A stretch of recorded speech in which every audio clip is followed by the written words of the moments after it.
Good day everyone. Ngayon ay tatalakayin natin kung paano umusbong ang multi-companies. Ang pag-usbong ng multi-companies o MNC ay isang makabuluhang bahagi ng pandaigdigang ekonomiya sa kasalukuyan. Ang mga kumpanyang ito ay nagpapatakbo sa iba't ibang bansa at may malaking impluwensya ito sa global na merkado. So, ang mga companies ay nagsisimula bilang maliit na negosyo na nakabase sa lokal na merkado. Lumalawak ito at nag-iipon ng kapital upang mapalago ang kanilang mga operasyon. Ang mga bagong teknolohiya at makina ay nagbibigay daan sa mas malawakang produksyon.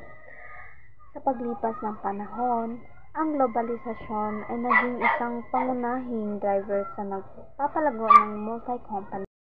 Sa paglipas ng panahon, ang globalisasyon ay nagiging isang pangunahing driver sa paglago ng multi-company. Ang pagbubukas ng pandaigdigang merkado, pagtaas ng kalakalan at pag-unlad ng teknolohiya. Ang multi-companies ay may malaking halaga sa pandaigdigang ekonomiya. Sila ang magbibigay trabaho, nagpapalago ng teknolohiya, at nag-aambag sa pag-unlad ng mga bansa. Gayunpaman, ay mayroon din silang hamon ng kontrobersya, tulad na lamang ng isyong kapaligiran, paggawa ng etika at negosyo.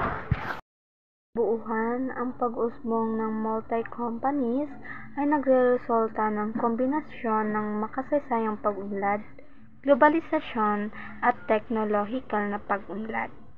Ang kanilang papel sa pandaigdigang ekonomiya ay nagpapatuloy na lumalaki at mahalaga para sa mga kumpanyang ito na tugunan ang mga hamon at oportunidad na dala ng kanilang global at presensya.